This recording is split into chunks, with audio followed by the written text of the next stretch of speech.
Welcome back to Bread and Butter, where you're serving up the basics for Hearthstone Improvement. This is episode 155 on January 25th, 2026, and I am joined, as always, by Pylet and his cats. Pylet, how are you today? Doing well. How are you? I'm doing fantastic, and we are joined by one of our absolute favoriteest guests that we bring on over and over again, and we're thankful that he keeps coming back. RonMexico. Ron, how are you today? You're too kind, Tito. I'm doing great. Happy to be here. Happy to just be inside and outside of the crazy weather, like the winter storm we're having right now. So anything is better than being outside at the moment. And happy to share this time with you two. This is one of those weird times where it's like everybody is in the storm. So it's like across the nation. Yeah. You know, it's like, it's wild. You know, we're all picking up the snow. Ted Cruz is in California. You know, it's all normal stuff. So, Ron, what have you been doing inside of Hearthstone lately? Well, for about 20 hours a week, maybe a little less, I've been streaming Hearthstone and cycling through a diminishing roulette of decks as I slowly start cutting decks that I don't feel like playing anymore. Started after the mini set with like things that looked a little bit different, just for some variety. And now I've pretty much slimmed down to an Imbue Rogue, Discover Hunter, and Cycle Demon Hunter. Discover Hunter's really never gone away from me. I just keep playing it. It's my favorite deck. Imbue Rogue isn't as good as some of the other Rogue decks, like just straight up Elise with no Imbue cards is better, but Imbue is more RNG based and creates more variety for stream. And Cycle DH is okay. It's not a bad deck, and it's different from what I've gotten to experience lately in the game, so I'm keeping it for now. It feels like the Discover Hunter kind of came into fruition, whatever, right at a good time for you, because I know you were kind of getting very tired of what was available and what was not available. So the fact that you found a deck that you really, really like seems to be good. Did you try out the quest? We know it's bad, but did you have any success with it? So I played Quest Discover Hunter, I guess, and I queued it up for the very first time, and I played the quest on turn 1. I think I coined out Exarch Niall on turn 2 or something. Played like a Patchwork Pals on turn 3, along with the 1 mana card that fills up your hand with cards, temporary cards. And then on turn 4, I played Mukla to discard the entire hand and complete the quest because I had already filled the hand to complete the quest. And then on turn 5, I played the quest reward. That was my first game with the deck. And that went well because it was the literal perfect sequence of turns. Oh, also on turn 6, with barely any cards in hand, I used the tracking hero power to find a terror scale and immediately trigger the death rattle to discard my opponent's entire hand. All of literally the most perfect possible sequence from turns 1 through 6. My opponent wound up playing a Grifta, stole my minion, crashed into something, and made me discard my whole hand immediately after that. And I barely won. And every other game didn't go in the literal most perfect way possible for 6 turns, and I lost hilariously without even a chance in hell of winning. And then I deleted the deck after that. Nice. And did you dust the card as well? I would never. I never dust any hunter cards. Even after they go to wild, I only dust the golden copies. I keep the regular copies. I had the same thing. I tried with the Murazond, the one that skips the turn and gives you the dragons. Yikes. I did it. I'm like, the way this could be good was if you did it with a ramp druid and get it out there super quick. So I actually had a game pretty early, and I got Krona on 4, contingency'd, played it on 5, still lost that game, and lost every single other game. So it was like, I'm like, this is the most ideal situation outside of maybe, you know, being a blood DK with 1 billion armor or something like that.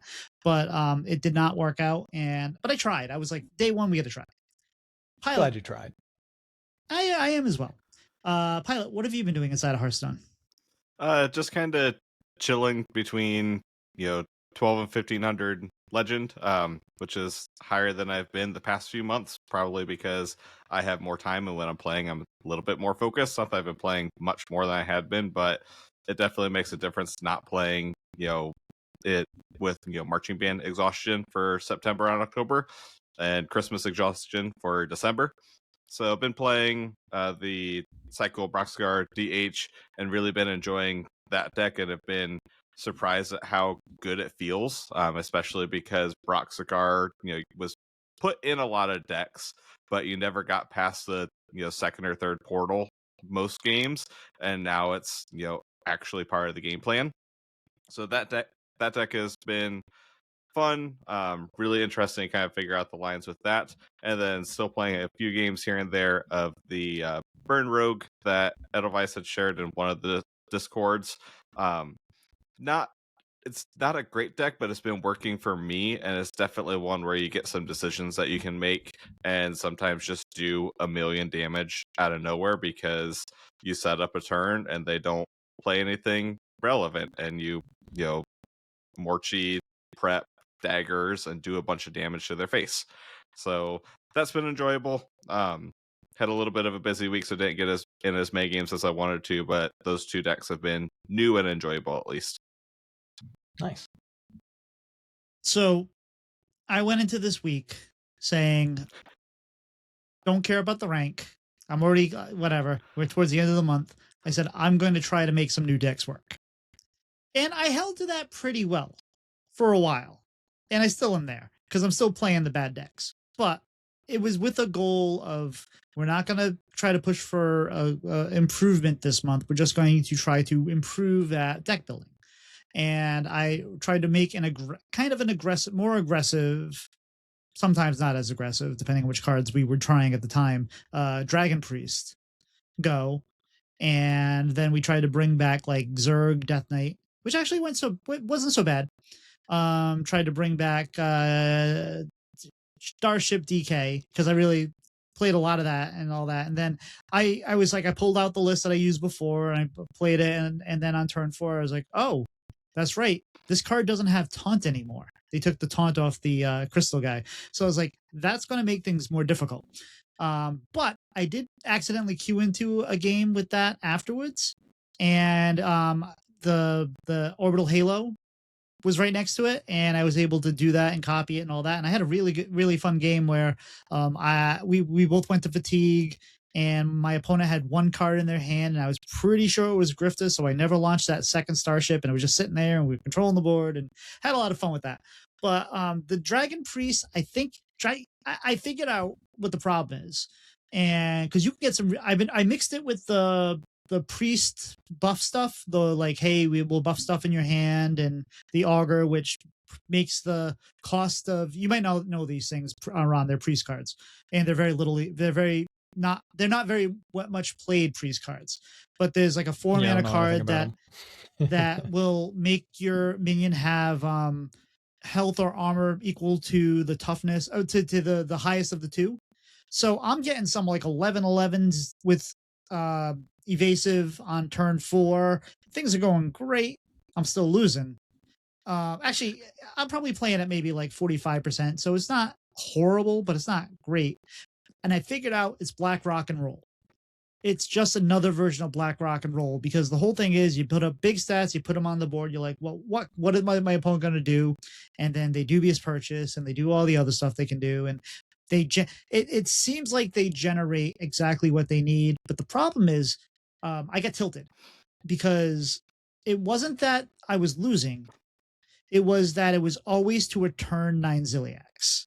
And it was always like, I got it. We figured this out. And then it didn't matter the class, didn't matter what their class identity was. Turn 9, Ziliax came down earlier and just stomped what I was doing. And it's like, well, so I was a bit tilted. Sounds like that's on you for not killing him before turn 9. Yes, I 100% agree. Like Blobatar 2 was kind of a pain in the butt, but not as bad as the Ziliax, because this Ziliax is just, a stopper to a lot of things. And I will play the card in the decks that I'm playing because it's a good card, but I am very, very excited to see that one go off into wild and let them play with that for the rest of the time. And we'll just figure out what the next big Ziliax problem is in the future. But Ron, you were talking about the winter weather. What have you been doing outside of Hearthstone? Well, I am gonna be having to drive in it again tomorrow, unfortunately. But you know, let's not focus too much on the weather part of things. Outside of Hearthstone, I actually I have kind of excited about some things coming up this year. I have a start date now for going to nursing school, which is May 11th. So I'm really looking forward to that. I plan on continuing to stream while I'm in nursing school until I guess the workload might get to the point where I feel like I can no longer manage it. But it's an 18-month program, so realistically, I'm streaming all the way through until graduation, unless things get too hectic. But that's like the big life change plan coming up, and yeah, we got a little under 4 months to go, and I can't wait. That is fantastic. I don't know if you had announced that last time you were on. I know we had talked about it, but no, that is awesome news. And yeah, it's that's a lot of work too. And being a nurse is definitely not easy. But you already know that because your girlfriend's a nurse, right? So like, That's right. Yeah. You're not going into this blind. You No, get the stories. I hear the good stuff. I hear all the bad stuff. I saw the work that it took to get the certification and become an RN in the first place, which is what I'm going for, is going to become an RN. And yeah, I don't know, I started to feel like I just wanted to do something different with my life and feel like I was making more of a difference. I like to call it a positive midlife crisis, where I was just like, yeah, I feel like I need something that feels more fulfilling, and that's the goal. I'm going to try to make it happen. That's fair, and I think it's funny because like you and your girlfriend both are talking, and you're talking about streaming. She's talking about nursing. You're going into nursing, but she's not going to start streaming. So I guess that tells you kind of where things end up. But Pylet, Don't rule what have it you out. been doing? Maybe she'll become a streamer. I've already Yeah, got the setup all ready for her. So, out of the Mexico residence, a new pre-streamer emerges. Oh my god. She would be a warlock streamer if right. if she had to pick a class. Warlock's always been her favorite. How about yourself, Pylet? What have you been doing outside of the game? Just surviving what feels like the longest 2 months that January has been. I don't know what it is. It's just felt like it's been forever. I was thinking that early last week. I'm like, yeah, we're almost to February, and I'm like, there's still a whole nother week left of this month. I think it's just because we've had so much enough with weather and delays and cancellations and stuff that my school schedule and work schedule has been all over the place, and then my long days where we have rehearsals after school, or pep band for basketball games are different each week. So it's just felt very, very long. But getting through that, also like these two getting through the winter storm, we ended up, thankfully a little bit north of the bigger impact in my area, to where I think we ended up with about 8 inches here. And thankfully had a friend of mine who I worked with, her and her husband was going down to plow their son's driveway down my road, so he got mine on his way back, so I don't have to deal with that. I probably just need to shovel out the last little bit in front of the garage, so thankfully don't have to deal with that. And other than that, just somewhat literally trying to just get through the weekend. I don't know what it was, but I ended up feeling awful. I'm pretty sure I got food poisoning from something, but I woke up Friday night and just got hit awfully. So missed musical, missed everything. The Lorcana set champs I was supposed to go to that didn't get canceled for snow. Feeling better, but just kind of making it through. I'm very happy that we have a snow day tomorrow, so I can continue to sleep for like 18 hours a day and recover from that. Jeez. Well, good thing February is right around the corner then. No, yeah. And February, only 28 days. Let's go. So as I've talked about, I'm trying to build up YouTube and all that. And I spent a lot of time last week on making content. And one of the things so just like I have to come to grips with if I play bad decks or try to make new decks work, my rank's going to die. I also have to understand that the work you put in doesn't necessarily translate to views. And I know this, but the thing is, I don't even know how many videos this week, bunch of shorts for the most part. And I did one where I took a cinematic because I'm just working on trying to get better at editing. So I took like some Sylvanas cinematics from World of Warcraft, and I kind of cut and spliced them and did things and put it to music and all that. And I thought it came out really good. It did really well. And it's one of those things. It's like every time you get something going on YouTube as a small streamer or a small creator, like you start seeing like a day, it's like, hey, it's going up, and you're getting likes, and people are this like over 50% views, and it's like, oh, this is fantastic. And then it just plateaus. You're like, what the hell happened? And I made a couple other videos. I'm like, oh, these are great. These are going to do well, and they didn't. Including one I made one with Pylet that I've been meaning to do for a while, which is just basically to the tune of Kitty by President of the United States of America, just his cat interrupting him as he's been podcasting for like, and it came. I thought it came out pretty good, and I had another one where that I had a bunch of them that I thought really came out pretty well with like things, but they don't do well. And then I throw together another like quick 10-minute one about doing another owl druid kill, and that one crushes. It's like, I don't get it. I don't understand. And it's but you have to understand, it's not like I still have to continue to make improvements on what I'm doing and try to make interesting, fun content, even if it doesn't hit, because when something finally does hit, my content needs to be good enough to hold people. So you can take a lesson from like Hearthstone Improvement and climbing in that too, where it's like, you know, there are going to be a lot of things that are outside of your control, and you just have to focus on doing the right things. Like, you know, you can lose a game of Hearthstone while playing perfectly, but if you continue to play perfectly, you won't lose all of those games, you know, and your win rate will increase. It's probably the same kind of thing, but, you know, it is difficult to not get discouraged, I imagine. It's not even discouraged, but yes, kind of. It's just like I've seen my numbers have gone up, but it's just like I just don't understand why some things don't catch, and like, oh, this one I really like this one, and it just doesn't happen. And then I'm just like, this one's fine, this was whatever, and then that one does really well. And then sometimes it's like a mix of like, oh, it's doing really well, and then it just stops, and it's like, well, whatever. But like, I'm enjoying the work, and I'm learning a lot, and maybe eventually I can turn it into something else. Maybe I can make if it's never for me, if I don't ever get there, maybe I can do some editing for somebody else or whatever like that. But I've been doing editing for this and for the podcast and all that, so we're learning a skill. I have actually started a class, a YouTube class, but a YouTube class on DaVinci, so I can get to know it a lot better. But now we're doing things like transforms and shrinking boxes and moving things around, and it's been a journey. But I'm having fun, except for when I'm not. And yeah, we're getting there. But Pylet, do we have any news this week? No real notable news. We did have a hotfix patch that came out earlier this week, just with some mainly Battlegrounds bug fixes and whatnot. Nothing major on the standard side.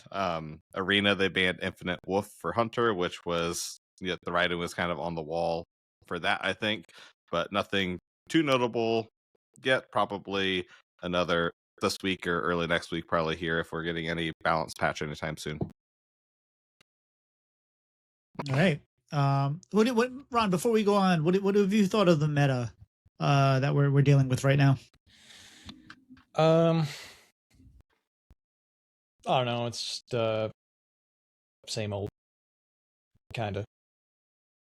I feel like we are in pretty significant need of rotation to freshen things up. And I mean, obviously, this is at the very tail end of, the existence of a lot of these cards in standard, like Ziliax, for instance. You were talking about Ziliax on 9 just constantly beating you. That's something that nearly every deck that wants to go into the late game is going to run. And if you want to play any kind of faster deck, you kind of have to consider that as like your internal clock, where I need to kill them by turn 9, or also somehow set up some kind of reach and keep myself with an empty board so that they can't use their Ziliax to heal type of thing.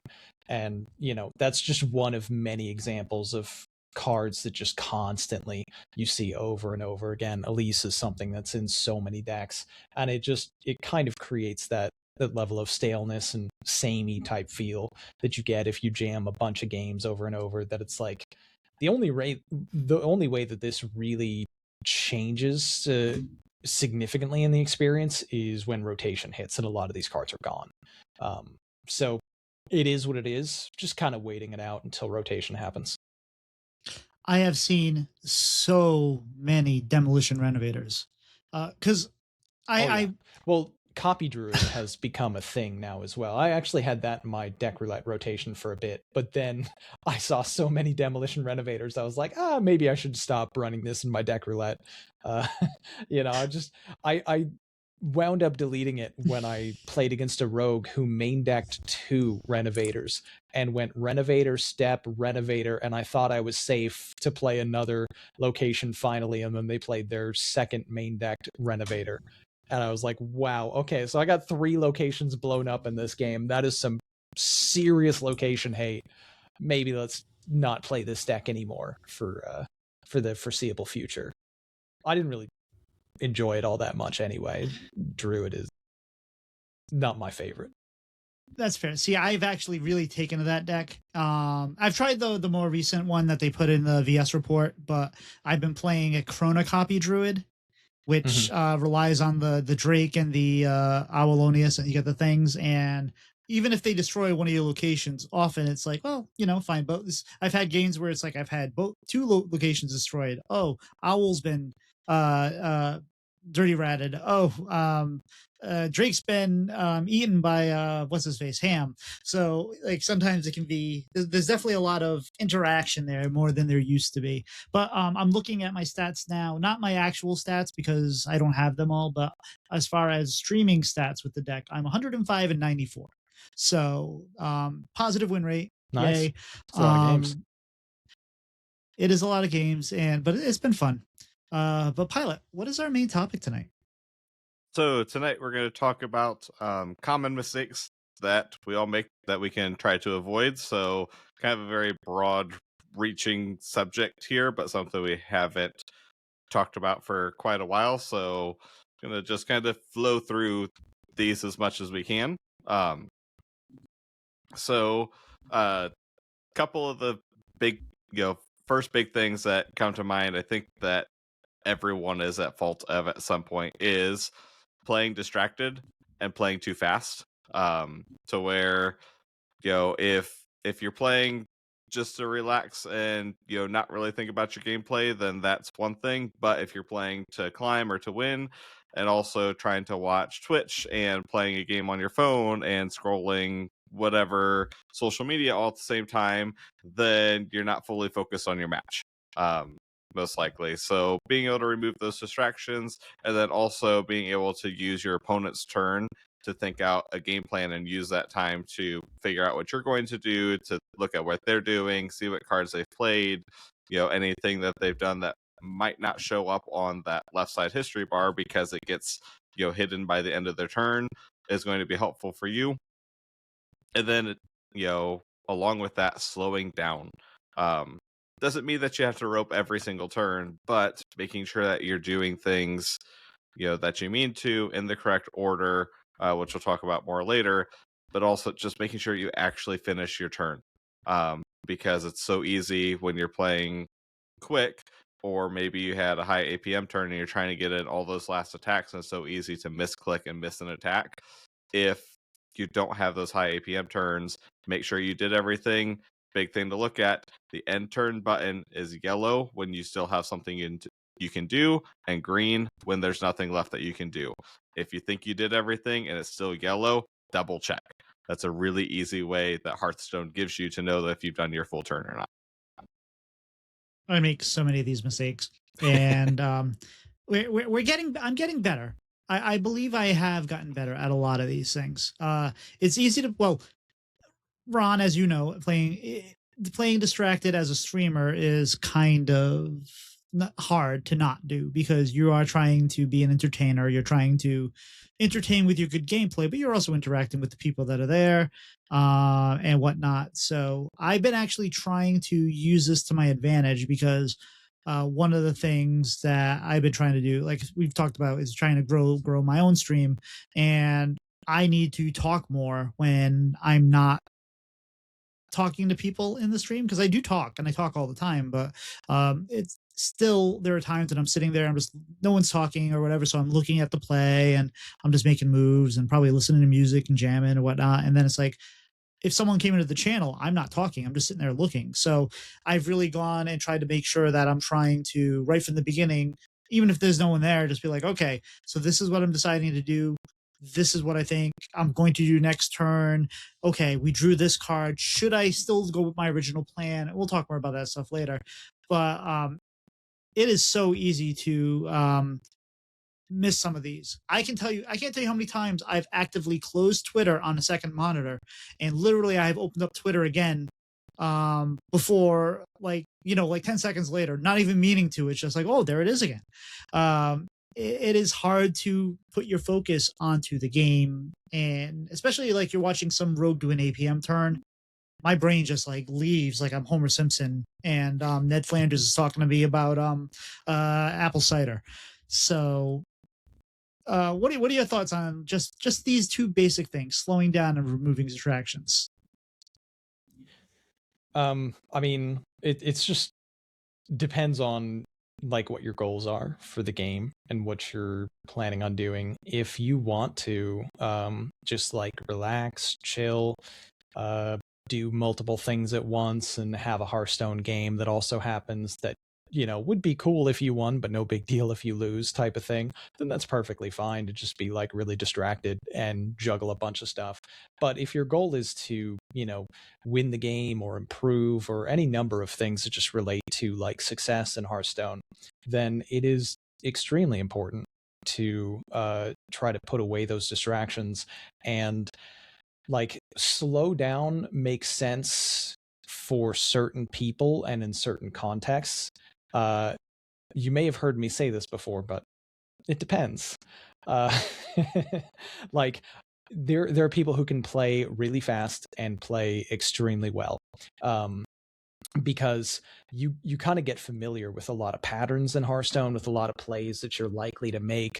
You have a mana cost, and especially in the early turns, it's pretty cut and dry what you're likely going to do. If you have 2 mana and you're holding a 2 mana minion that you usually want to play, you're probably just going to play that minion, and you don't need to think about it more than like 2 seconds. Just slam it and end turn. But there's plenty other things to consider, and more importantly, maybe is just like mapping out your turn.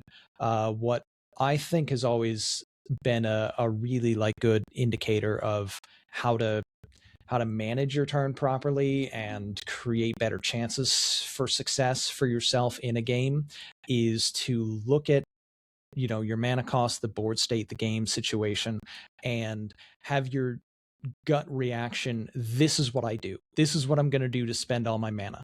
And then have that in the back of your mind as I'm reserving this much mana for these plays, and then let me look to see if there's something better. And is there something that I can do that draws or discovers, or something that creates more decisions that will inform what I'm going to do for this turn and next turn and so on. So the complexity just keeps on increasing the more you I guess go in those different branching directions, and it gets especially complicated if you happen to be playing one of my favorite decks like Discover Hunter, where there's a draw and there's a discover and there's another discover and there's multiple different options for what you might pick based on what you have in your hand and what your setup is and so on. That can get really complicated. At the end of the day, you just want to make sure that you spent all your mana in a way that is reasonably effective, so you don't fall like super far behind on tempo and get run over or something. So it's important, I feel like, in maybe the first 5 to 10 seconds, spot what the play is that you're probably going to do. Then try to figure out if there's anything better. do your reevaluation when you're drawing and discovering, and then go with that play. And keep in mind, you've reserved mana for that play. So if you need to branch in a different direction, it complicates your decision if you have to spend other mana. Is there a backup play that spends this mana and does this other thing that's still fine? I know it's kind of a lengthy response, but things get more and more complicated the more decisions you introduce. So it's important to have your fallback right away. And that's one of the things that I'm not great at, but I'm okay at. It depends, as you say. Like a lot of times it'll be like turn 3, I'm gonna play this minion, and then I draw another turn 3 minion, and I'll be, oh, that's better, and I'll play it. Or I'll still play the first one, and I won't take more than like a couple seconds to like I won't even take a couple seconds to just play it. It's like, well, maybe I should have thought about that. And I think we talk about planning out your turn ahead of time too in a little bit, but that also goes into playing slower, because how many times do you forget to push a 1 damage minion to face because you were just doing your thing? Or how many times did you attack and then at the end of your turn realize, oh, I had 1 mana left, I could have also hero powered for that damage if I would have just slowed down and planned the turn instead of just kind of doing the things and moving on and whatnot. And in the worst case, don't slow down too much to the point that you rope out those other actions that you need to do. So like no. it's a fine line to walk, but absolutely, like for players that are going too fast, the advice should be to slow down. Some players are going too slow, and the advice might be, okay, speed it up a little bit and make sure that you have the time to do the things. Make sure that you can spot the things that are good enough, because it's so hard to have a perfect turn every turn in Hearthstone, but there's plenty of times you're still going to win if you have multiple good enough turns. Just make sure that you have that as like, you can search for the perfect turn, but as long as you have your fallback of the good enough turn, you'll be okay in most games. And as to Pylet's point of the yellow-green, don't like just hit end. Like when you play Fyric, your 9 mana play Fyric, don't just play Fyric and hit end. I do that all the time. But you might end up with something that's 0 mana in your hand that you can play. You might end up with more mana. You might end up with something that's happened that you can then maybe attack because you got attacked for some reason or whatever like that. Like if you play a card that does a lot of things, you play Yogg in a Box. Wait, don't hit end. Things happen. That's kind of the point of the randomness in Hearthstone. And if that is your play it earlier so that you have time to actually do it once the animations all resolve. So you didn't just like rope out the turn like, do I really have to play this as my last chance situation? If you identify that that's the thing you got to do, you better slam it quick so that you can still have time to make your decisions with whatever randomness resolves. I do like playing fast with, like you're saying, a deck you really know.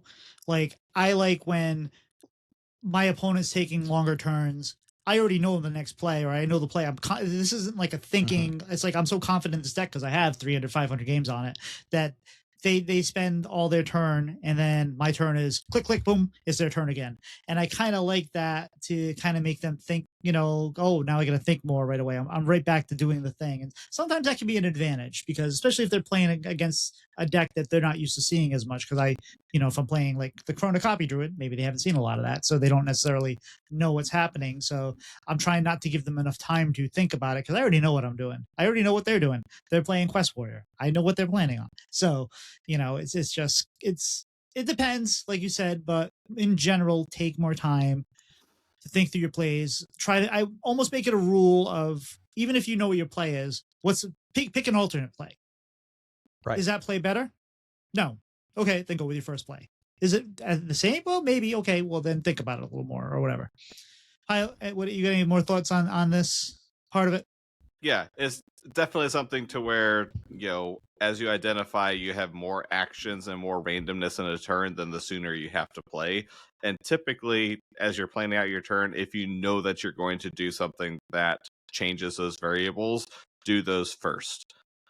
9 times out of 10, you're going to want to do those things first. If you know, hey, I've decided these are the things that I want to do this turn, and one of them is draw, do that first, so that then you can evaluate that compared your new card that you got compared to what you got or were planning to do.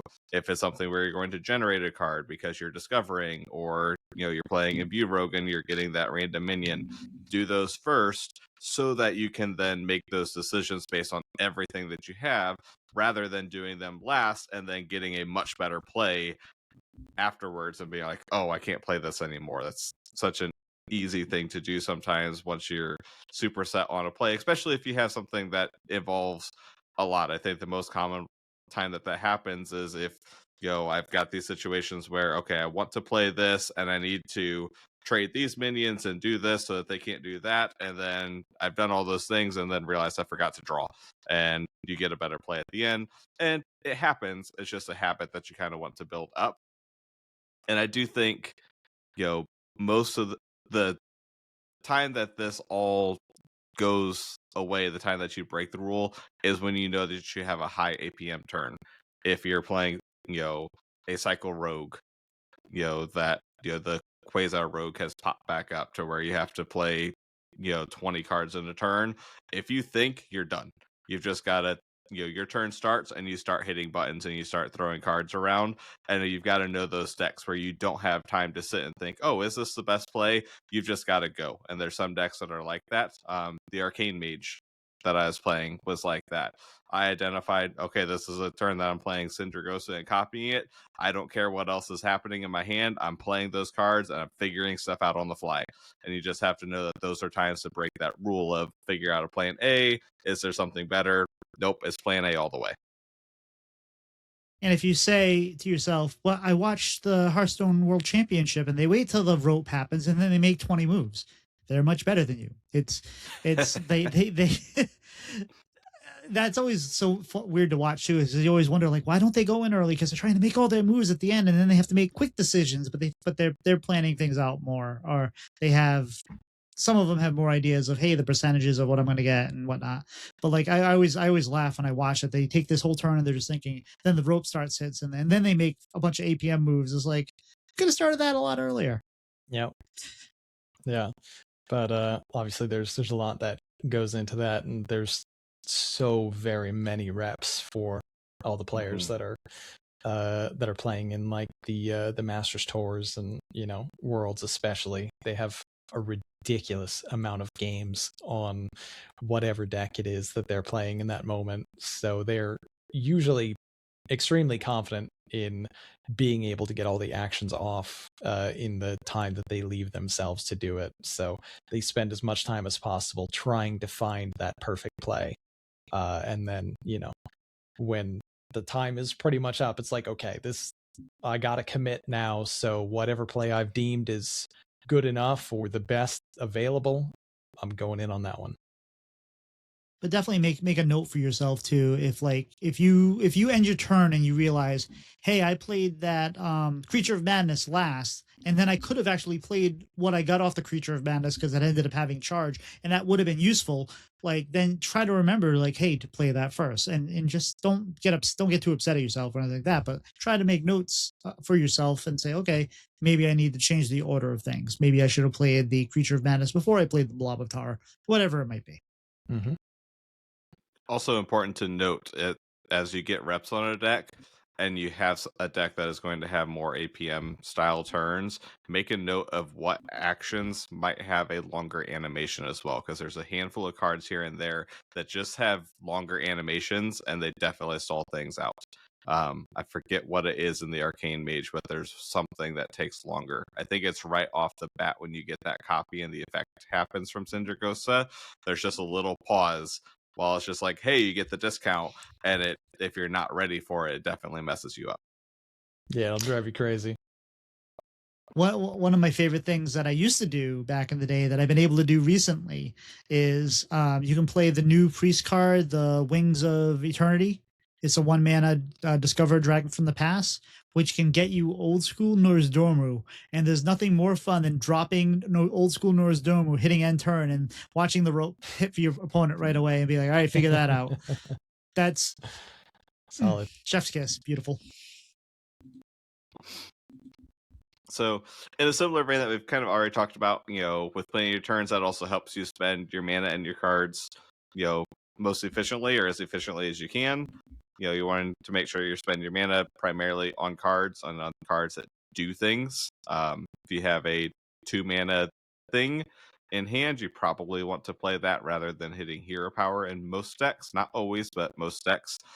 Playing a 2 mana minion is probably better than a silver hand recruit if you're playing paladin.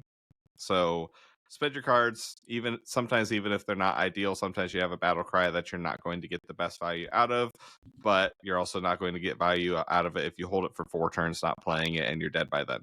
And then like we've talked about, we want to plan things out that way you can use them efficiently, and especially when we're on coin. We don't want to coin too aggressively if we don't have something to follow up the next couple of turns with. If I coin out a 2-drop on turn 1 and I don't have anything that costs less than 4 in my hand, that's probably not a good idea. Probably want to hold that coin to coin something on 3 rather than coining it on 1 and praying that it gets something that I can play. Yeah, absolutely. And knowledge of your deck comes into play there too, because you might have like an extremely high concentration of 1s and 2s to where it could make sense to coin out a 2 on turn 1 if that's the only card in your hand, because let's say there's like a 65+% chance you're going to draw one of these highly playable minions in your aggressive deck to play out and still be able to spend your mana and keep the pressure up. But very context based. In general, it's better to just make your decisions based on what your hand looks like rather than boy, I sure hope I draw the right card. But depending on how your deck is constructed, the chances of drawing the right card could be significantly higher than other situations. So just something to consider when you make those decisions.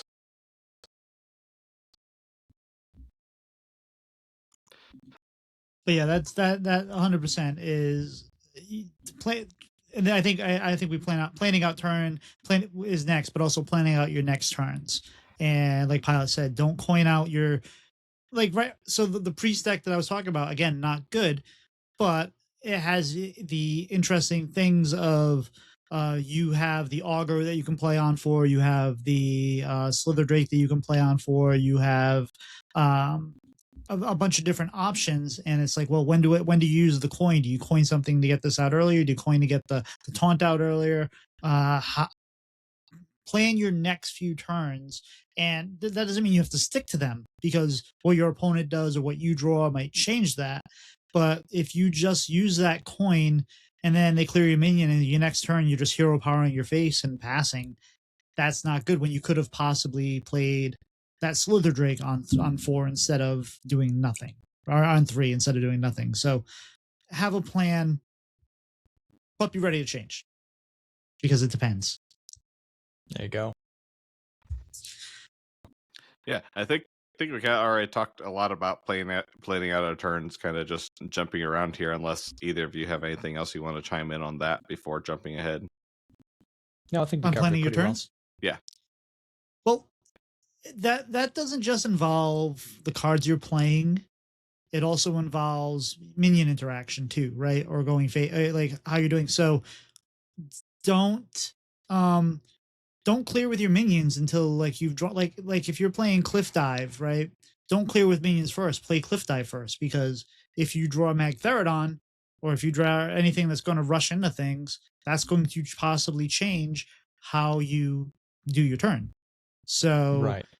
A lot of times you go, all right, I need to clear here, clear there. All right, now let's play cliff dive. No, you could have kept half your minions alive and you could have still done exactly what you want to do. Or if right now with Nomelia, like I copy with you can copy Nomelia with the thing and you get different options. Plan those things out, because yeah, it looks like if I clear here and then it does 2 damage to everything, and you run the next guy in, it does 2 damage to everything. But if you do it in the right order, if you kind of get the math right and look at it, maybe you can save.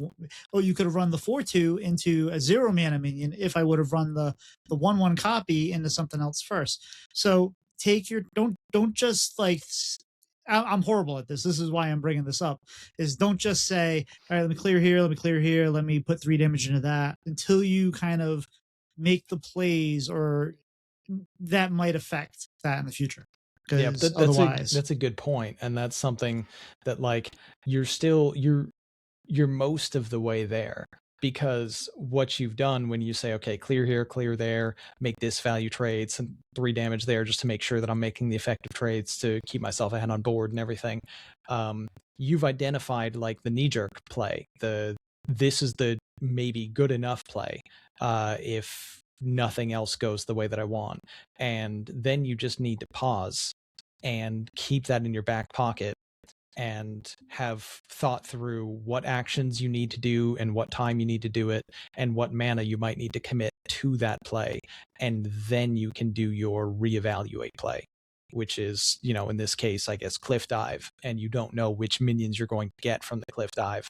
But there's plenty of other things that could be the play in question if it's not a cliff dive deck or something else in general, where you still want to have probably mentally mapped out what your trades will be, because that's going to be good enough.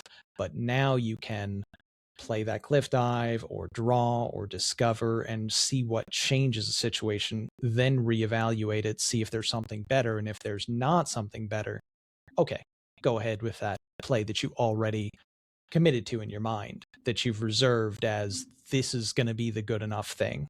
I couldn't find the perfect play, but I found a good enough play and I can stick with that if nothing else goes according to plan based on, what I guess unforeseen outcomes can happen, or the things that I don't have complete control over yet, that I'm going to have some level of randomness get introduced.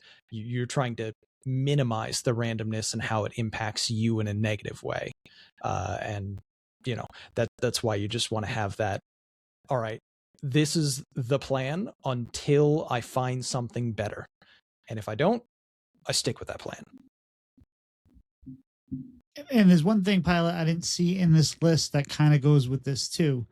A lot of times you plan, you make those trades, or you do the things to make the trades, you hit the end, and you realize you didn't count lethal. You need to count like the first plan you should make is, can I kill them? And that you probably not, but at the same point, there's nothing worse than making a trade and then being like, oh, wait a second, I have lethal here because I drew this, or if I did this and this, and you're like, I don't have lethal anymore because I ran this minion into that minion and whatever. So this is part of the being not distracted, right? While your opponent is taking their turn, count. Do I have lethal? If I draw a certain card, and you can even kind of like, well, if I draw Ziliax and I clear the 2 taunts, do I have lethal? Okay, so at least you have that in your brain, that if I have a good solution, I can get there. And that's better. That should be your first step over planning out how you're going to make the trades, the value trades, because you don't need to make value trades if they're dead. Yes, the cards don't matter if they're dead. Always a good rule of thumb.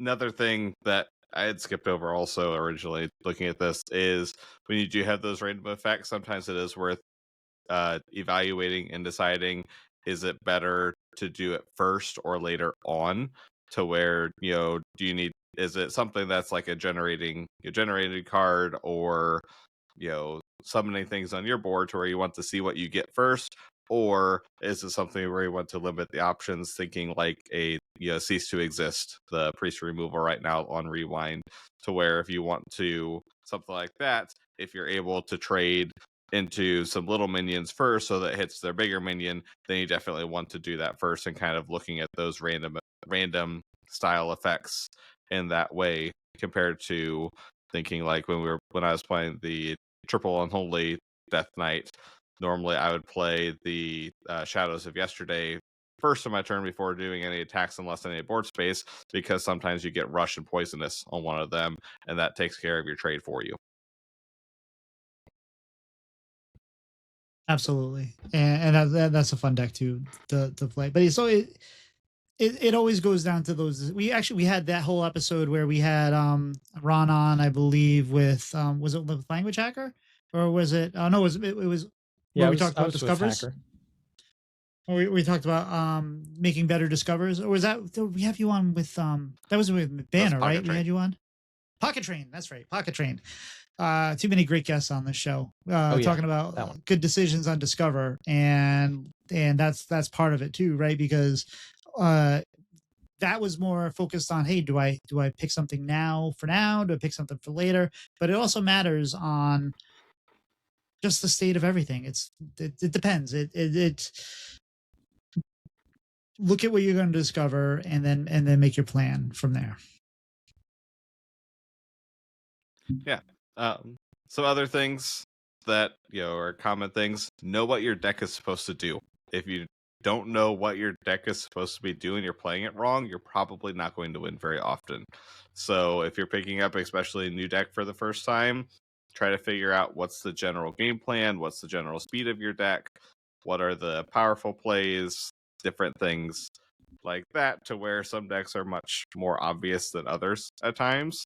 But you need to figure out what are my power plays, what are the ways that get me to winning the game, and then kind of figure out what the game plan is to get there. And if you're not able to figure that out just by looking at the deck list, that's where jump on Twitch, jump on YouTube, find people who are streaming it, find people who have done videos on it, things like that.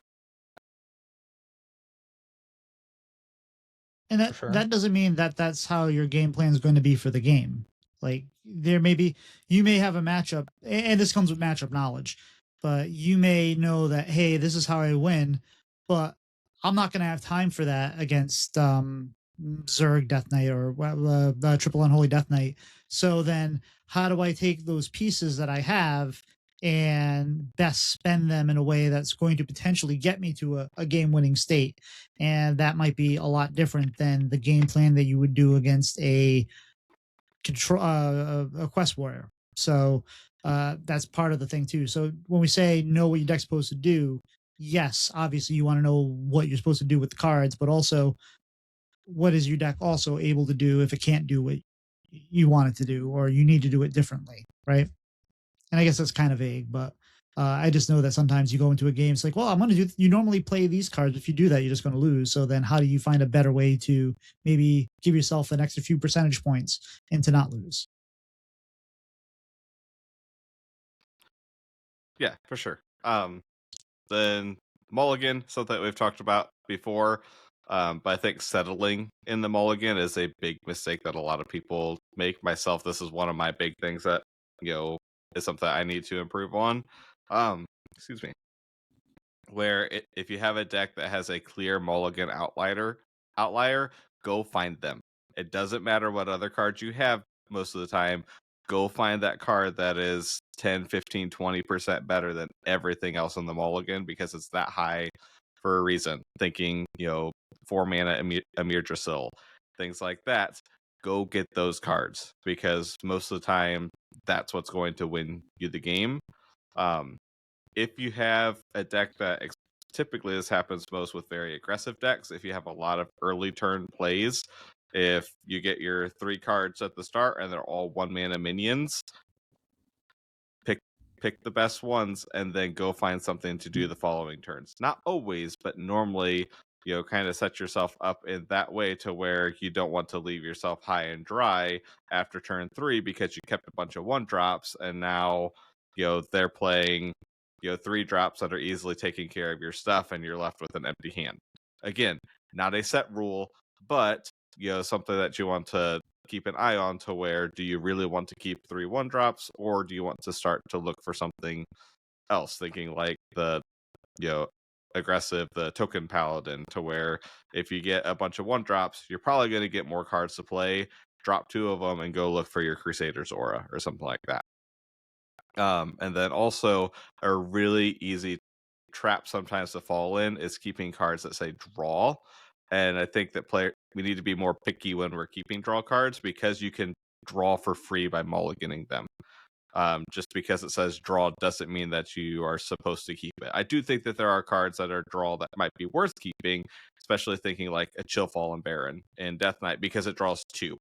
That's a little bit more easy to consider, because it's 2 cards for 1 rather than the 1 for 1 if you mulligan it. but be a little bit more picky sometimes with keeping cards that say draw, especially if it's just a draw card. It's funny, Even right, then Ron? for Because Baron. go ahead. Go ahead. I was gonna say, it used to be the rule was never keep tracking because you get a free tracking by mulliganing, but now you keep tracking and discover because that just reduces your your taunts by 1. So it's kind of funny how that used to be the example, and now it's not. Yeah, that is amusing. Also with Discover Hunter, the deck doesn't have very many turn 1 plays, so you're often floating mana on turn 1, so you love to just spend that mana instead and actually use a tracking. But yeah, it was a prime example of don't do this, and now it's the opposite. I feel like we get that happen a lot in Hearthstone. And to the point of Chillfall and Baron, what's interesting is even considering it as a draw 2 card often isn't good enough reasoning to actually keep it in the mulligan. Mm-hmm. What might be like more significant in why you would keep it is if, let's say, you already had Morbid Swarm and also the 2/1 rush minion, that the name of which I forget right now, that summons the Reborn on Death Rattle. And then it's like, okay, well now I have a curve, so I can do this 1, 2, 3, because the mana cost of Baron might be actually way more important to you in your mulligan decisions than any other thing that's happening. And if you don't have that 1 and 2, or if, let's say, you're on coin or not on coin, and you happen to have like a playable in between that can make it happen where you play a 1 and then you coin the 3 on turn 2, like, okay, this is fine, I can make this plan. And yeah, it's interesting. You can kind of formulate what your turns are going to look like based on your opening mulligan and settle for, well, I'm okay with this, or this is probably fine as like I have my first 2 turns that I can live with. And it's difficult to move off of that because of the fear that if you throw those back, you might not have any turn at all, but it's still statistically better to throw everything back and look for something else that's much more significant. In DK, I don't think it's nearly as pronounced, but let's say for Discover Hunter, if you're not holding Exarch Niall and you have perfectly reasonable turn 2 and then another, say, like 2 mana follow up to that, you're like, okay, I guess I could go coin 2 into 2. Yeah, you should probably get rid of those and just look for the Exarch, depending on what the 2s might be that you're looking at. And it obviously depends on your matchup. It depends on what you're doing. So what you would keep in your mulligan against a Quest Warrior is a lot different than what you would keep against what you might think would be Arena Paladin, right? Because and it also keys off potentially what you have in your hand. So if I'm not on the coin, so I've been playing like a lot of the Copy Druid. If I'm not on the coin, I'm not going to keep an Innervate unless I also have New Heights, because then I know on turn 2 I'm going to probably coin New Heights and get my ramp going. Mm-hmm. But if I don't have it, then I'm not going to keep. I'd rather have cards to play than the Innervate just in case I get it. I had a game, and sometimes the worst thing that can happen is whatever you keep is successful. I had a game the other day where in my opening hand, I'm pretty sure I had I was on the coin and I had the copy location, scrapbooking student, and Lady Ajara. And I was like, well, I'm playing a warrior. It's probably Quest Warrior.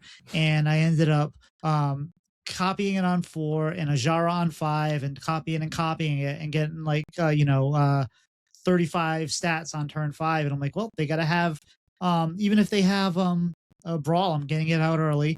And worst case, I end up with maybe a 20-20 or a 5-5 and they have to deal with it. And it worked out.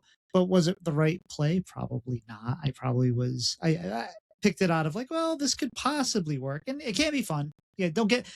If you're trying to do something, if you're trying to have fun and like, oh, this would be really cool if I can get this to work really early, yeah, great, do it. But if you're trying to get better, that probably was the wrong play. It just happened to work out that time.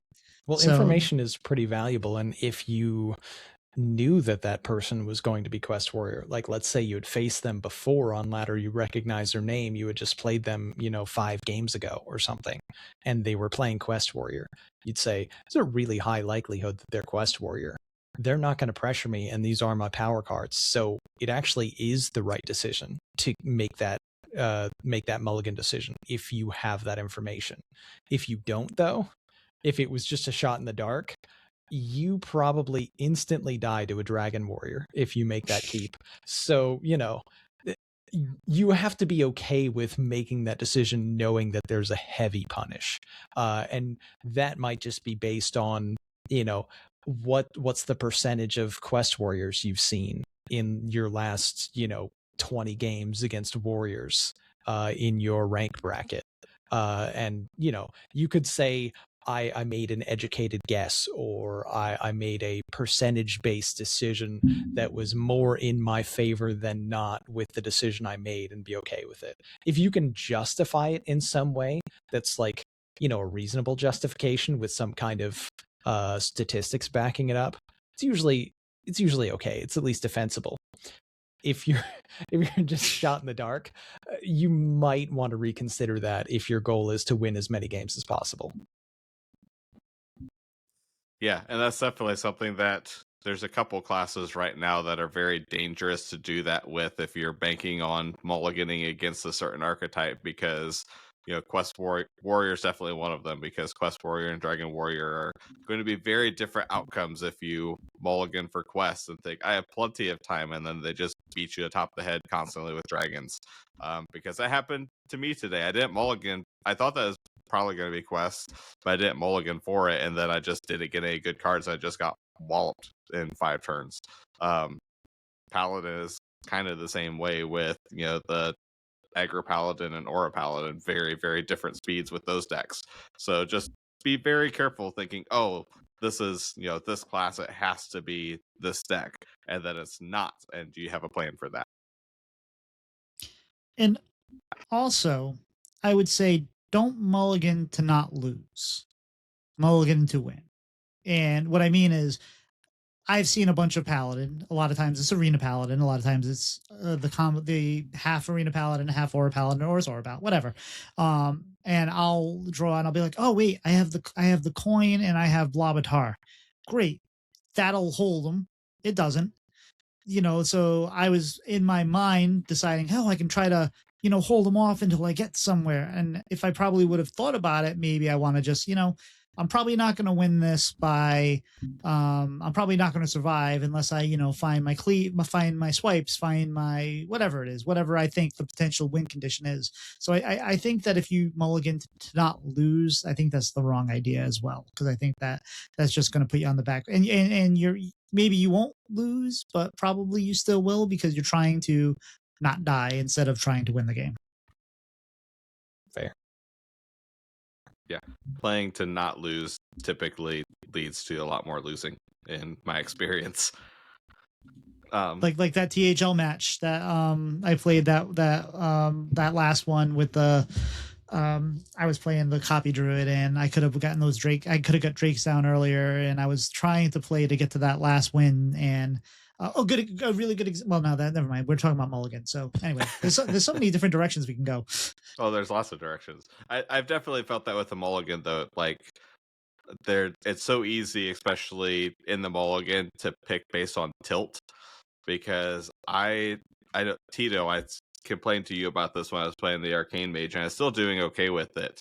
But I had within 5 or 6 games in a row, I think in 5 out of 6 games, I drew both buy one get one freezes before seeing any watercolor artists, or I didn't discount a buy one get one freeze for multiple games in a row. It was so frustrating. And every time I finally saw a watercolor artist, I'm like, I should just full keep this so I don't get buy one get one freeze in my mulligan like I have every other game. Don't do that. That's tilt speaking, not logic. But it's so easy to be like, I have had this awful thing, RNG happen so many games in a row. Do I do this to keep it from happening? Probably not. I considered it, and if I had other good cards, I probably would have, but I didn't. So be wary of letting tilt influence your mulligan. Yeah, it's tough to resist. We'll get back to tilt. I'm sure that's a very popular topic. But yeah, that's 100% is like you just get so frustrated. Like, oh, I guarantee you I'm going to see this, so I should do this, or I should like grab that, and you start keeping in probably in some cases renovation demolition renovator in your hand because you're tired of seeing a lease on floor, and it's probably the wrong play. So don't let tilt guide you. Oh yeah, I for sure do that though if I'm playing Death Knight against Rogue. If I see Renovator, I usually call it out like this is a subpar decision. And also if I'm doing this, I'm committing to never using its tradable either, because the moment I trade it, they'll play the Elise and get a location. And it's not even that good because once they play the Elise, I kind of need to make sure that I kill it because they could step it and play it again. And that's my one renovator. And, there's just more locations anyway. But I mean, the dopamine hit when it works is significant. And I think that's what creates a lot of people, persisting in those bad patterns, because it's easy to forget the 10 different times you made the bad mulligan keep and that card just rotted in your hand all game and didn't impact anything. But it could have been a different card that actually had impact and maybe influenced the outcome. But you can't really measure that. It's not something that registers. It's not something that you can really identify appropriately to what kind of impact that had on your game. But if you're thinking about it, that is absolutely something that could have changed the outcome. But then that one time where you kept it and then they played the card and you had the perfect answer, oh, you're going to remember that. And you're going to remember that for the next, I don't know, 25 plus times that you see that card offered in your mulligan. And you're like, ooh, that was really great when I made that thing happen. I want to do it again. So, you kind of have to resist the temptation if, again, you're playing with the goal in mind to win as much as possible and play statistically correct or try to make like perfect or close to perfect decisions on a regular basis. It is tough to resist the temptation. Well, first off, when you're talking about keeping the renovator as a Death Knight, you need to run 2. You need to keep both of them. Then you need to trade one so they think that you traded it, and then you hit them with the other one. Oh like man, five level chess. But yeah, the worst thing too that is plan when falls apart horribly if they just don't draw their Elise. But if they did, oh boy, it's gonna feel good. Oh, I know how to draw an Elise. You just play Oaken Summons. It guarantees you draws Elise every single time. Classic. Just summon it right on the board. Perfect. But the same point. The worst is when like you start to feel like you know a deck and you win a few games, and then you're like, oh, this is how I win with the deck, and it's not. You just got lucky. And then it's like, but then your play patterns are like, oh no, I keep this card, I keep this card, I keep this card, and no, you really shouldn't. It just happened to work out the first few games, and yeah, it didn't go well. Yeah. Another thing this one is very me specific, I feel like also, but something that I definitely struggle with is trying to count too many things at once and not having a system for it, to where I don't know how I can't count how many times where I've been trying to count like a lethal and I'm counting up my damage and I'm counting up the mana that I spend, and then one of them is wrong because I was looking at, if I play this card and this card and this card, and then I have 6 mana to spend, and I actually tried to spend 8 mana, and I figured that out after I've tried to play all the cards, and I can't play that last one. And it's so easy to do. It's so easy to do. That's impossible. That nobody can do that. That's an impossible hurdle to overcome. Counting is only for the absolute geniuses of Hearthstone. Everyone else, nope, can't do it. 29 for sure. Yeah. Unattainable. It's so much worse for me in Hearthstone too, because like Lorcana, the deck I was playing, has the same issue, but that I can shuffle my hand around so I can put the cards I want to play all together, and I know these are the cards I want to play. Do the numbers match with how much I can spend? Yes, I'm good. Hearthstone, you can't do that because it's set in where it's at. One thing that I've done that has helped, normally if I have enough time, which sometimes you do, sometimes you don't. I do try to count them separately to where I figure out, okay, here's the damage I think I'm going to spend. Now let me count mana. Now let me double check my damage. And because I always miscount this stuff using Deck Tracker, I keep the little damage counter that I have on board on through Deck Tracker that tells me how much damage I have with my minions, just because I don't know how to count that too. But Oh yeah, use Deck Deck Tracker Tracker to is tell you those. it's a fantastic shortcut. It is. There's a whole lot of things that it does for you, but sometimes Deck Tracker makes a mistake and doesn't count one thing or another, or maybe for whatever reason it registered like a minion that was on board that just got summoned as like available Yes. damage this turn. Any number of different random things that can go wrong, and if you just are fully relying on that shortcut and there's an error in there and you send it and you're like, wait, what? Oh no. So, it is very much a crutch, just something to keep in mind.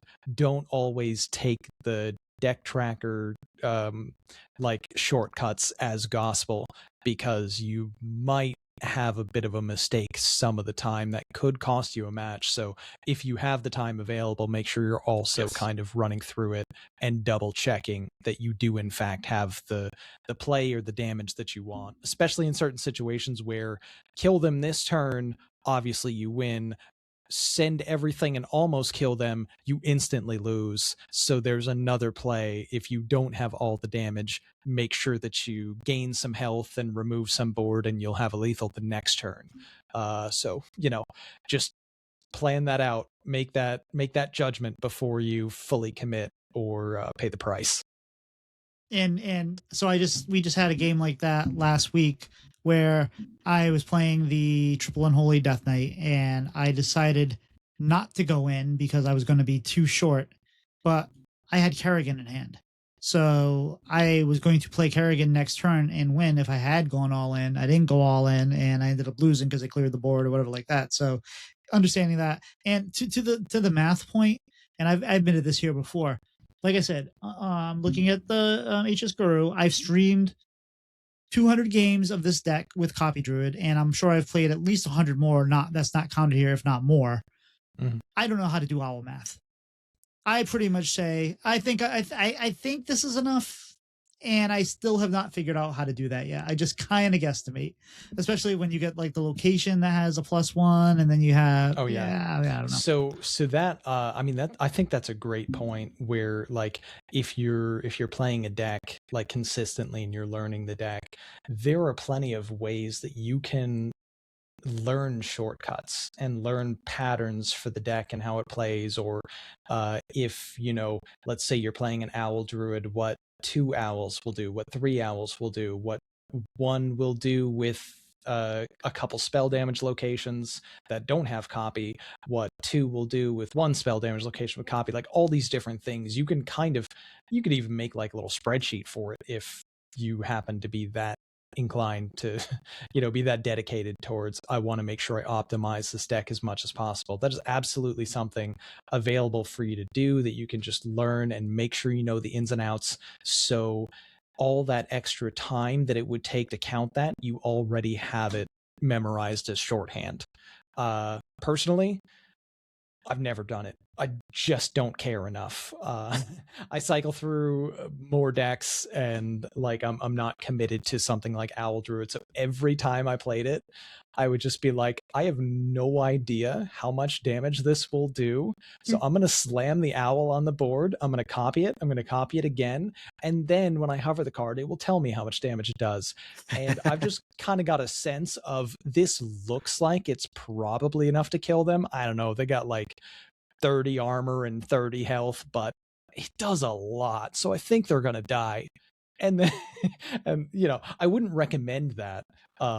But if you have like a lot of reps on a particular deck, or even just a lot of games of Hearthstone in general, you do kind of get sort of a feel for certain situations and spots where it's like, yeah, no, this looks like it's gonna be enough. Obviously, if you want to win as many games as possible, you should know. You should remove that kind of question mark that presents itself in that situation. But There's Yeah. other times, especially if you don't have the reps, where it's like you can also identify this is the turn to send it. If I don't do it now, I'm going to lose. So I don't need to bother with counting because I'm dead next turn. So let's make sure that there is no next turn. Let's send it all now and hope for the best. Yeah, so kind of fun. Just different things that happen, but I mean, obviously, you can remove that doubt just by doing some advanced prep work. Yeah, apparently 200 games is not enough because I still just vibe owl. That's got. We already talked about. It's hard enough to count when you're just adding numbers. That's adding, multiplication. That's like calculus for Hearthstone players. That's like way past what we're doing. Yeah, there was a time recently that I was streaming where I took like, I think maybe 5 seconds into, okay, so if I play this, then it will add this spell damage, and then I stopped and I was like, nope, don't care. Slammed the minion, copied it, sent it, lethal. Nice. I need to write a plugin for it or something. Actually, spreadsheet's a great idea. I'll talk to McGee, so maybe she has one already somewhere. But we had one for the wilted shadow priest with bandages, like how many bandages you had to do for damage. There's probably a spreadsheet for like nearly anything, right? That has like a number of different patterns for damage and damage multipliers. Like somebody's probably already even done that legwork for you, so you can just search it and find it and have it as like a pretty easy go-to. But when you played like the Nature Shaman burn deck, like that was always too. It's like, okay, how do I get there? Like, am I getting what's my damage here? I got the two zappy boys, and I got the crash of thunders and the flash of lightnings, and I think I can get there. I'm not sure. That was a lot of vibes. Just discover a crash of thunder, and then when you play that, have that discover another crash of thunder for you. Obviously, what I don't think we can do that anymore. Why wouldn't right? you do that? Are you stupid? Yeah. Why didn't you discover the perfect card? But the counting to the counting too many things, it doesn't just go for the mana in your hand or like the owl math or whatever like that. It also, we can manipulate your deck mana. You can manipulate a lot of things. So again, I'm going back to copy drew because it's what I know right now. But if you've played Krona, you now have 5 cards that cost 1. A lot of times you might know what's on the bottom of your deck because you've played Wave Shaping. A lot of times you don't. So then if you happen to play that, what the stupid card, I remember the name before, Oaken Summons. If you play that after you have played Krona, all bets are off. You might draw your owl. So don't play that card unless you're ready to copy it and throw damage face because you're prepared for that, because otherwise there goes a win condition. It might be fine because you still have Drake or whatever like that, but know what your deck does and know what you're doing with the cards that you're doing, because there's been times where I've been like, oh, that's my owl, crap. And right. Sometimes it's been like, I've won, and sometimes it's been like, well, I guess I don't win this game. Yeah. I was about to say, I'm like, Tito knows this very much from experience. I'm like, Tito knows this very much from experience, because I remember the first couple days you were playing the deck, how many times you'd play Krona, and then at the end of the turn you'd Oaken Summons. So it's just like, oh, that's owl. Whoops. Yeah. Because you think it's only going to pull Blob of Tar, because that's the thing that naturally costs 4 that's left, and now everything else is less. And that's a deck that too, the order matters. With going back to the order, like if you have 5 mana and you have a 4 mana Krona and you have a Wave Shaping, play the Wave Shaping first, because that informs you what's at. You can put stuff at the bottom of your deck that you then make cost 1. So it does make sense to play Krona and be like, oh, now I can Wave Shaping. No, that's stupid. Yeah. So what were you gonna say, Ron? I was just thinking, like, conversely, the you can plot out like better lethals that way. Let's say you only have 1 minion left in your deck and it's Owl, and normally you wouldn't make the plan to try to draw Owl and play it on this turn because it costs 7. But if you played Krona already and made it cost 1, then your 2 mana card that draws a minion will be a specific tutor for Owl, which means you're spending 3 mana to draw Owl, and now all of a sudden you can have that lethal that you wouldn't normally have because of all the other stuff that's expensive enough in your hand, along with the cost of a regular cost owl, you couldn't do it. So having that knowledge in advance, like knowing what situation you're in because of what you've already set up, is crucial in a lot of different games. Similar to like Oaken Summons could pull Owl, and if you don't have the thing, you might have just lost yourself the game. Well, you can do it the other way, where it's like, oh, I can draw Owl and play it naturally, or Oaken Summons hit the Owl and use all my damage that I have to just send it and go in. So yeah, you want to make sure that you're paying attention, which is a challenge for me when I'm streaming. But yeah, it's definitely hard when you're streaming. And I had a game like that too, where I was like, come on, draw me the owl. It drew me the owl, and we did 6-7 damage to our opponent. So we were pretty happy about that. There you go. That was It's my day off tomorrow. There's no need for that. I heard teachers love it. Yeah. So, excuse me. Some more specific examples that don't really fall much into another category. Not wasting your mana reduction. Classic example of prep coin. I watched that. Someone did that against me today or yesterday. Tale as old as time. Prep coin concede. Yes, what was it?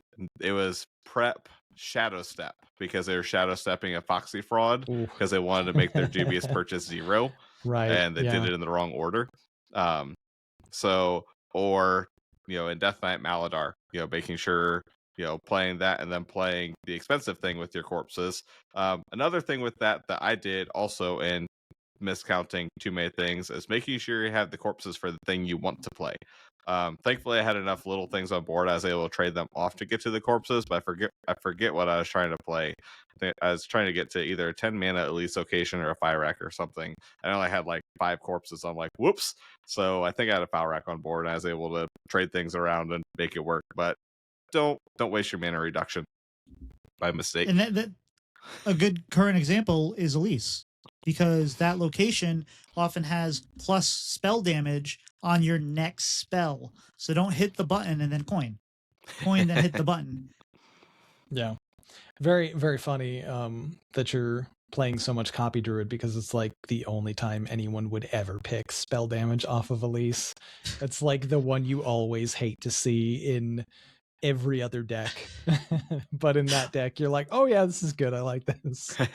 Yeah, in that deck, you want the 1 mana. And sometimes I've gone 10 mana or 5 mana, depending on what the situation is. But you want 1 mana, you want copy, you want plus spell damage. And you'll settle for a spell that costs 1 less. Most of the time, you don't want the extra damage for attacking. You don't want the stupid raptors and all that. And it's such the opposite of everything else. You're right. And nobody wants to gain armor unless you're about to die. I mean, it's hard to turn down plus 18 from Elise if you're just playing Elise on 4 into a 5 mana curve, depending on what you're facing. If it's like trying to kill you fast, you can do a whole lot worse than 18 additional health if they don't blow up your location. But yeah. But it's not satisfying. It depends. It's not satisfying. It's not. No.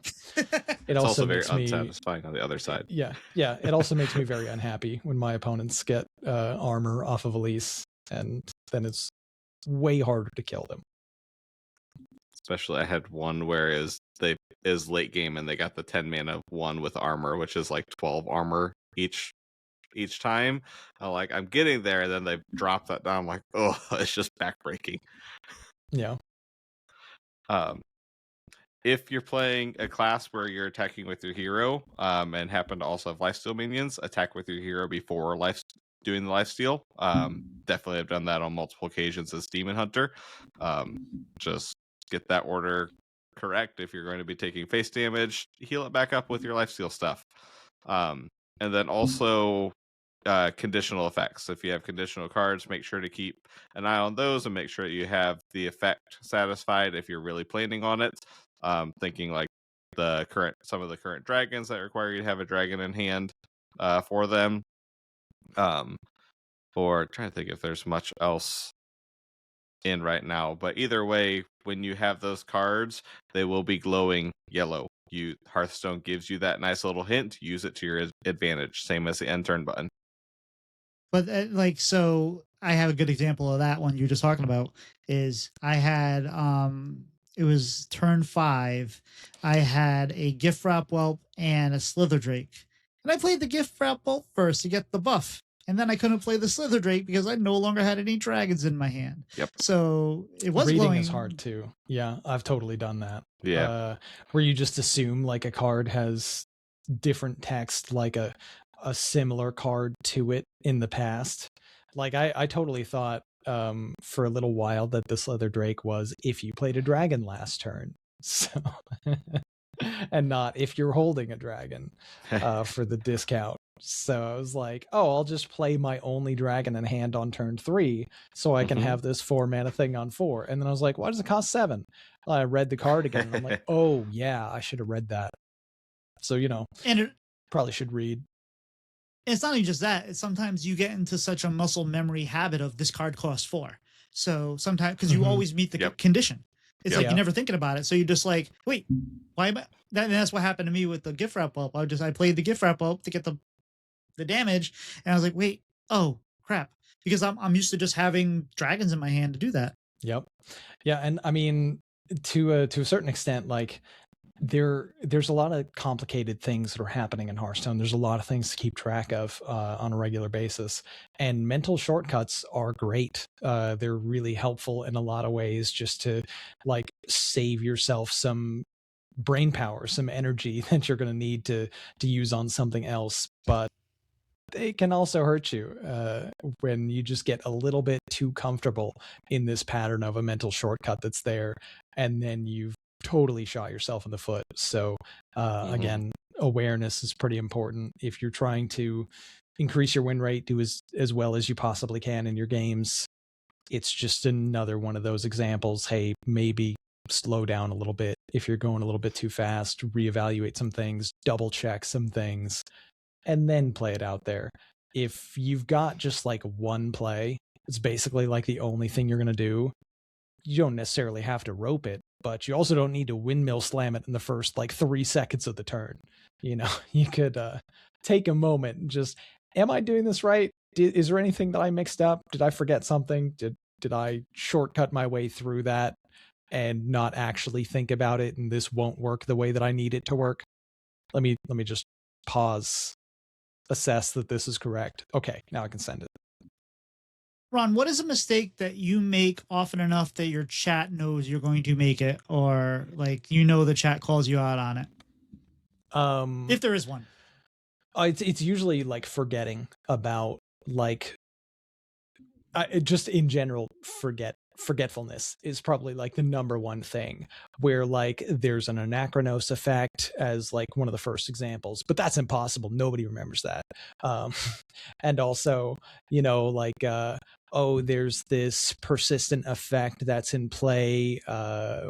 Maybe it's neophyte effects aren't really that easy to forget because your cards will show red in your hand, but some other discounts that might be applied, some increased costs that could be implied, discounts from locations, different things on like a minion, maybe an effect on a minion, a text, a death rattle, some kind of thing where it's like, I know that there's a way to play this in a certain way that is most beneficial to me.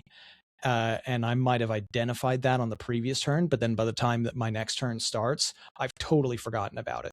And I just start autopiloting through the turn. It's mainly kind of like a checked out, I don't care type of thing. I think that just like really significantly affects my gameplay in like recent months and year, maybe, where it's just like, I don't know.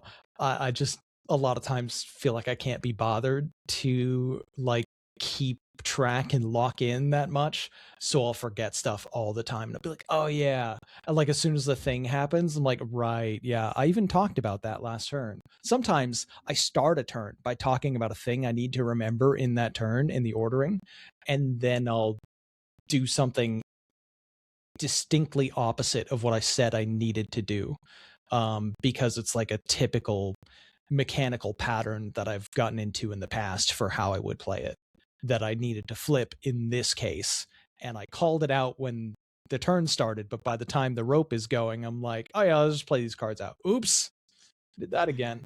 Yeah, that frequently doesn't surprise my chat at this point anymore.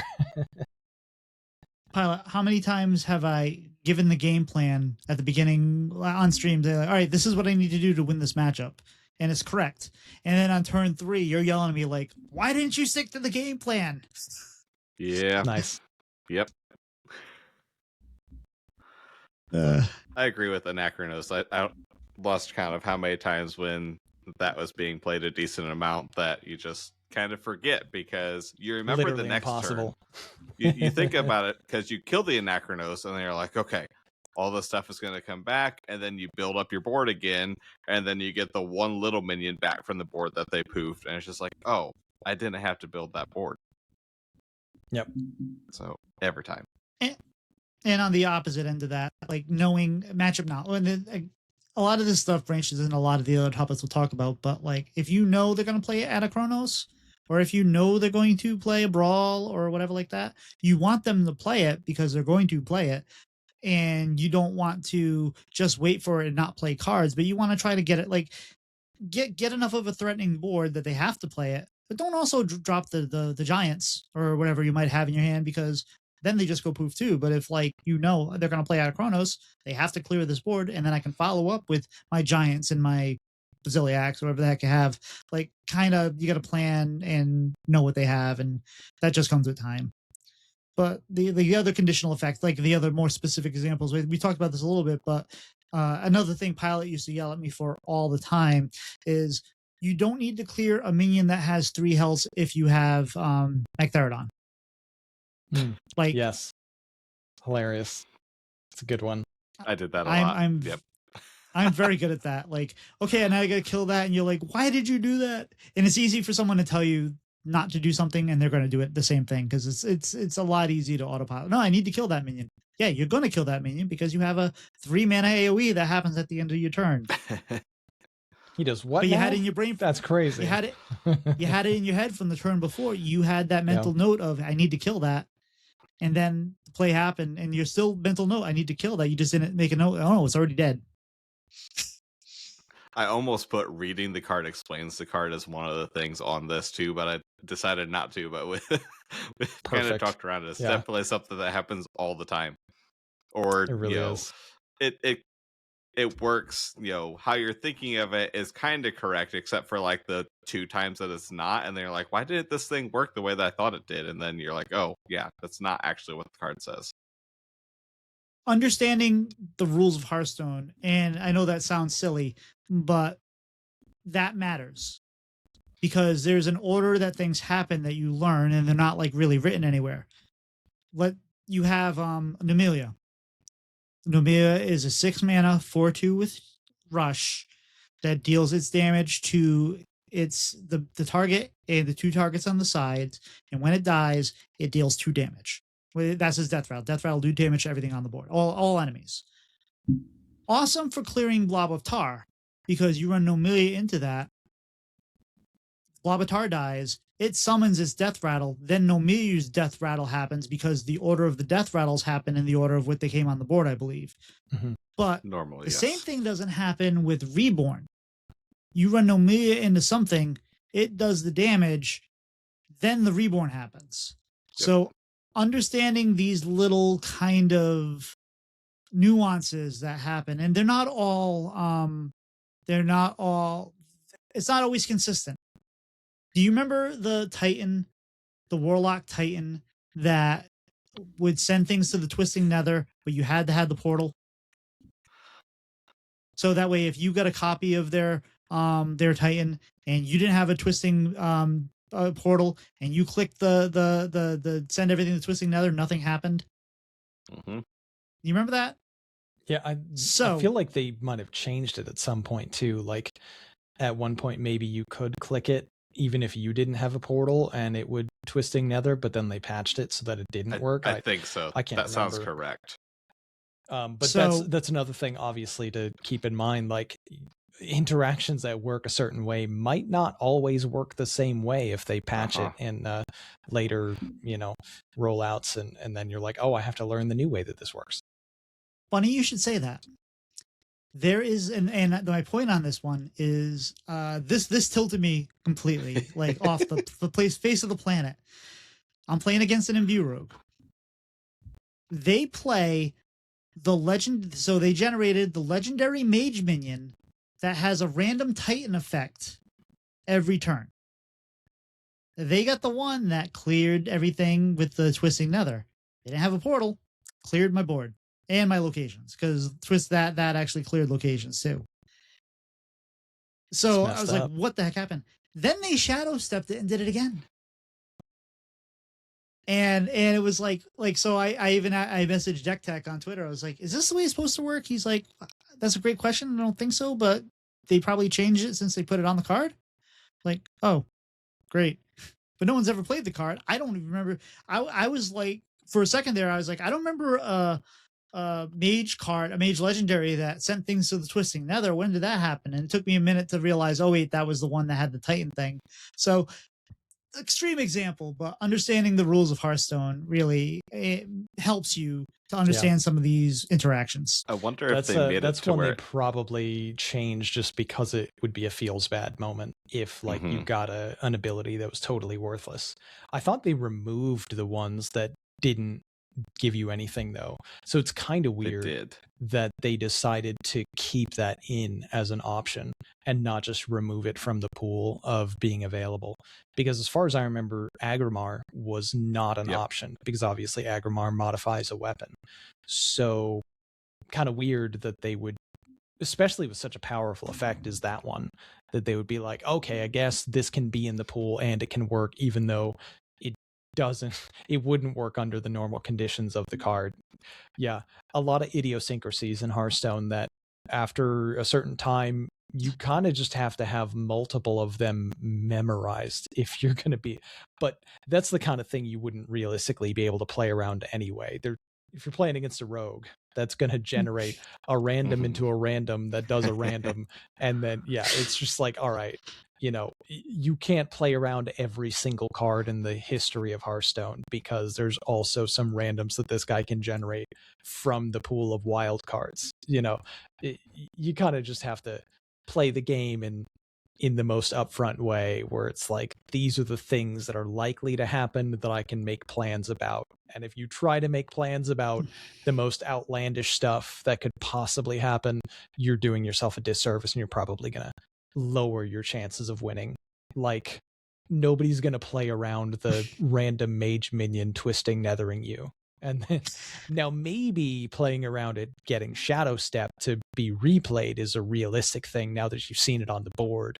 It's like, oh, this minion is now a priority to kill because I have more locations to make and more minions to develop, so I have to actually kill it so they don't step it, because I know they still have steps in their deck. But the first one, no shot you could have made a good plan to prevent that. My guess is that I'm pretty sure they had removed that option, but it probably came back on a patch by mistake, and that card gets 0.0001% play rate, and it has so many optional random things that having it happen probably has. I'm probably the first person that's ever seen it ever, and playing. In a note, playing to the shadow step, yes, that would have been a good idea, but I think I was so tilted in that game at that point that I was not seeing clearly at all. But to what you were saying is, sometimes the randomness can be predictable on some levels. If you're playing against somebody and they play Fyric and they have secrets, it's not Ice Barrier. It's probably there's a certain subset of secrets that are fire because he's playing fire spells. So keep in mind, like, it may not be as random as you think. Yeah, I've definitely mental shortcutted my way around playing around a counter spell when someone had a mage secret up, but they played the dragon. So it's 100% a fire spell, and it can't possibly be counterspell. But I still played around counterspell just because that's the default mental shortcut that I have in my head when I see a mage secret. So like, you've been hurt before. A little bit of critical thinking goes a long way in certain scenarios.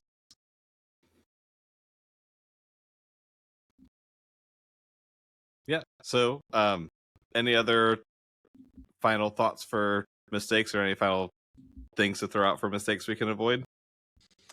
Don't beat yourself up. It's impossible to avoid making mistakes in Hearthstone.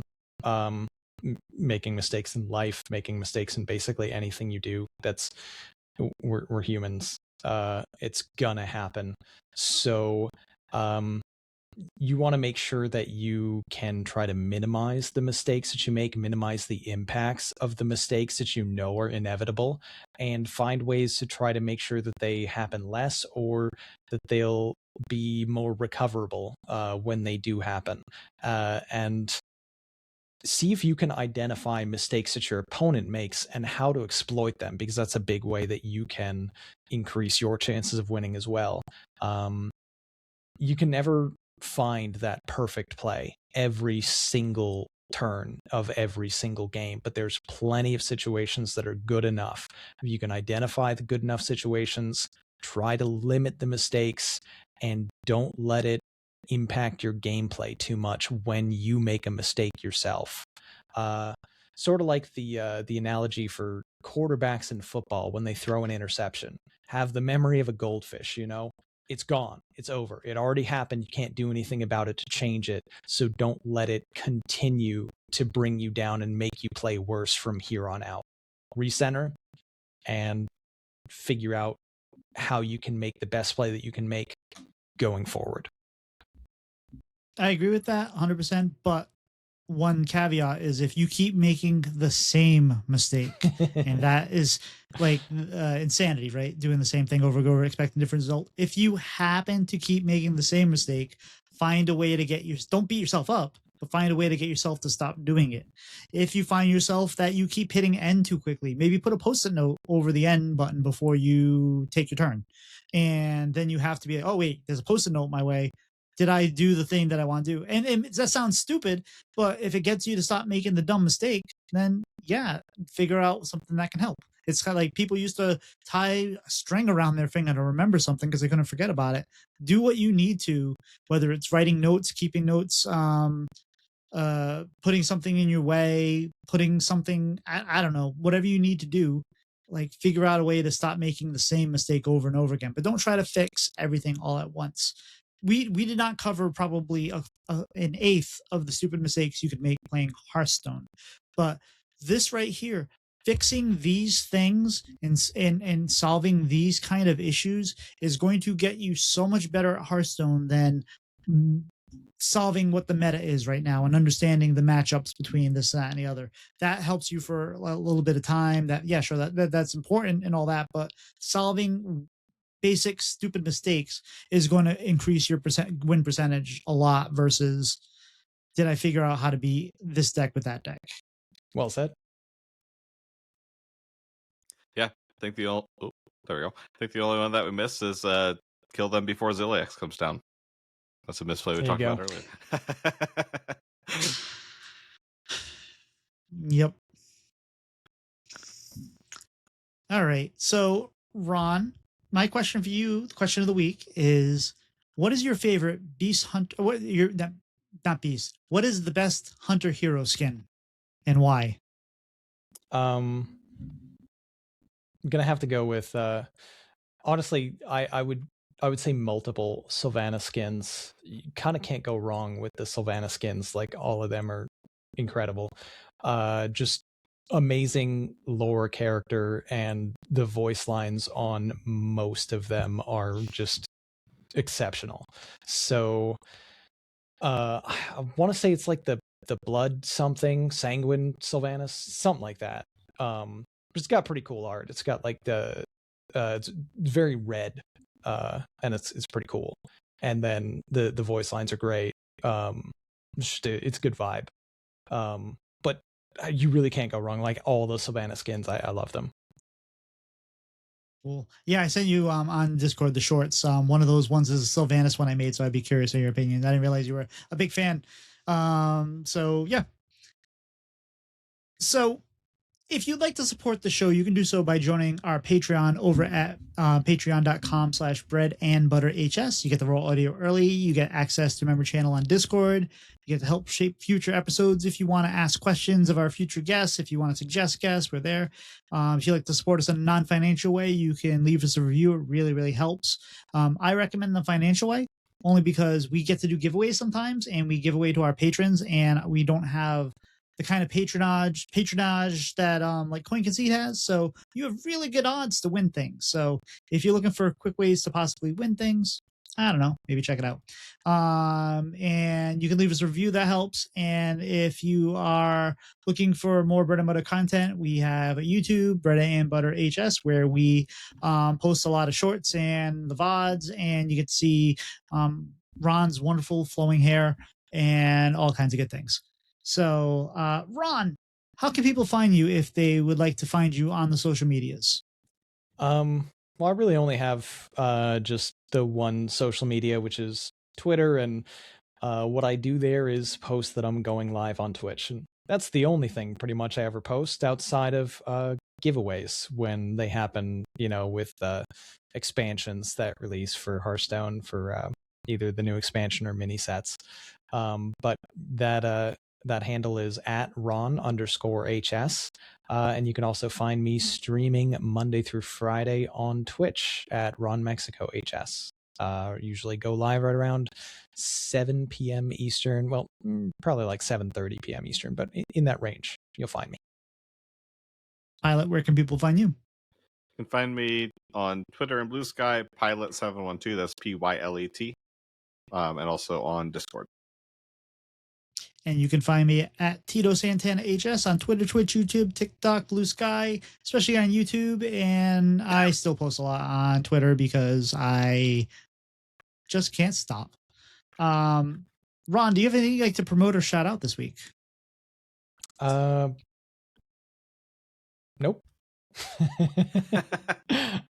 I usually have an answer or something. It's in the forefront of my mind, but no, I'm a little tired today. I couldn't think of anything. Shout out to you guys as always. I enjoy being a part of your show. Love having you come on, having you guys ask me to come on as a guest, and it's always fun to chat about Hearthstone and other things. So yeah, love some bread and butter content. And we're looking forward to having you on where you can talk about how being a nurse can help you in Hearthstone. Pylet, anything you'd like to promote or shout out this week? Going to shout out my cats for, after being a normal menace while we're recording, helping us finally create some content instead. And right on cue, one hops right up next to the mic. Fantastic. And I'm kind of tired of looking at your face, Pylet, because that took like a while of scrubbing through a bunch of just you staring at the camera and like talking and drinking and whatnot. And I had something that I had thought about during the show, but I completely forgot it was. So we're just going to say, check out my content. I'll shout out This Week in Hearthstone and Just a Guy. And I guess Jay is no longer This Week in Hearthstone. Now he's just Jay at This Week, because he's kind of branching out. But shout out to them because, I've been bouncing a lot of things off of them to as far as the content I'm making and whatnot. And I'm sure it's probably annoying, but you got to have a sounding board. And especially to Spuds too, who's been spending a lot of time on the channel. I appreciate him.